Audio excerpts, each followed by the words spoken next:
Après Monte-Carlo et Suède, la route du championnat du monde des rallyes passe par le Portugal. Pour cette troisième épreuve de la saison, Peugeot rencontre une nouvelle fois Audi et Lancia.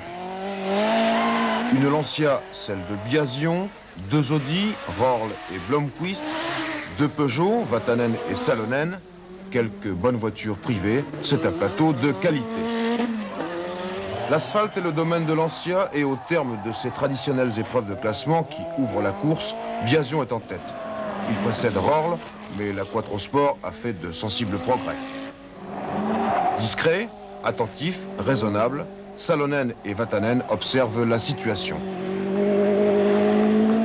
En effet, le vrai rallye commence demain sur les pistes caillouteuses du Portugal, un autre terrain, une autre façon de piloter.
Premier kilomètre sur terre.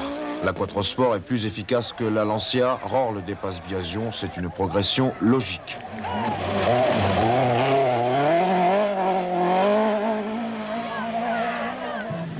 Derrière l'Audi et la Lancia, la 205 de Vatanen devrait commencer à montrer le bout de son capot. Or, il n'en est rien. Regardez pourquoi la roue arrière droite de la voiture est crevée. Pour minimiser le temps perdu, Vatanen préfère continuer et rejoindre l'assistance Peugeot au plus vite.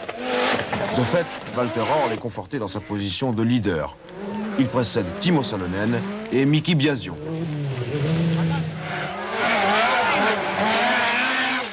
Vatanen est en très mauvaise posture et bientôt, il n'apparaîtra plus au classement.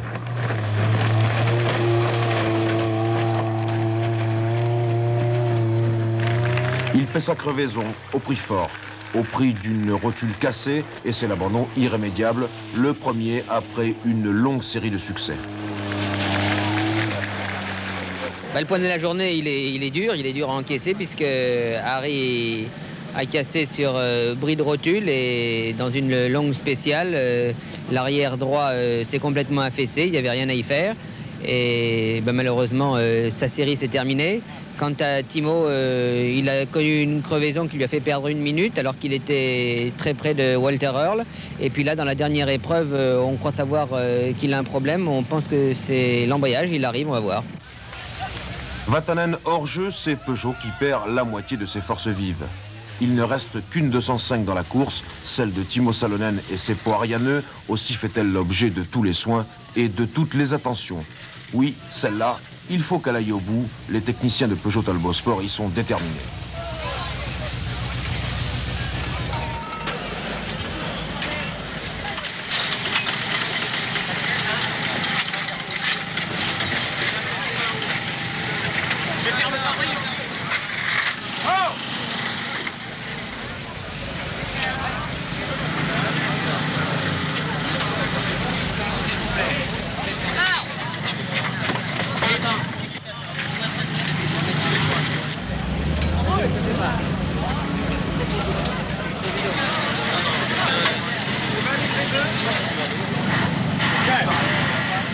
D'assistance en assistance, de contrôle horaire en contrôle horaire, de spécial en spécial, toute l'équipe Peugeot reprend confiance.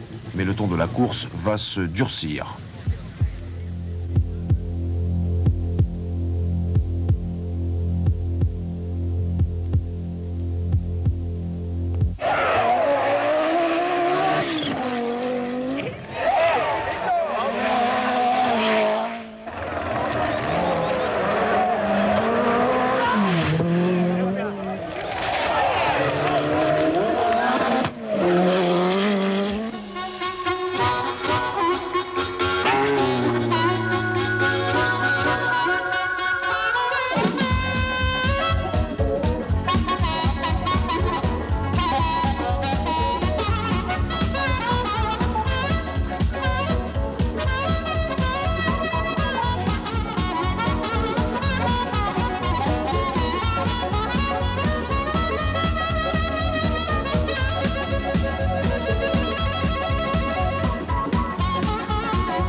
Dans chaque équipe, on se prépare à affronter les derniers kilomètres. Chez Audi, Blomqvist est à la traîne, les problèmes techniques ne l'ont pas épargné, mais Röhrl est toujours en tête, solidement installé. Chez Peugeot, Salonen suit à la lettre les directives de Jean Todt. Il doit assurer la deuxième place et marquer des points au championnat du monde.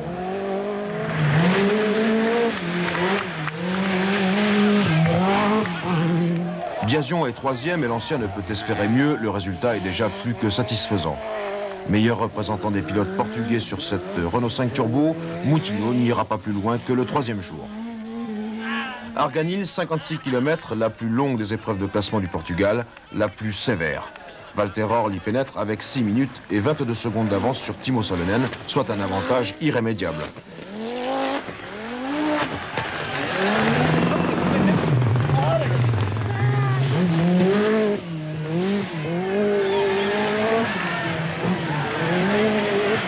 Et pourtant, au terme de l'épreuve, l'avance de la Quattro a fondu. Röhrl a senti la transmission se bloquer. Il se précipite à l'assistance Audi, mais l'intervention lui coûte cher. Et Salonen passe en tête. Je ne suis plus tendu. Je n'ai plus besoin de conduire très vite.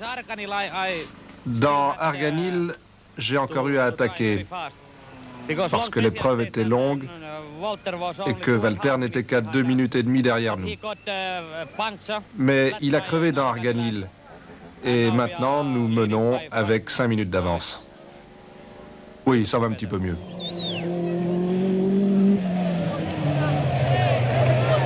Dernière épreuve pour Salonen et dernière formalité.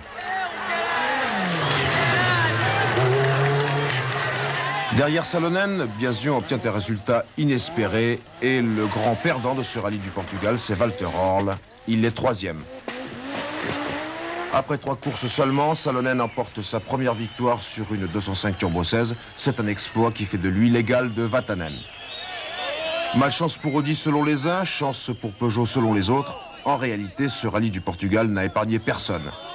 Chaque pilote a eu ses problèmes techniques. Savoir les résoudre à temps, c'est ce qui fait la force des très grandes équipes de course. Peugeot Talbot Sport en est une.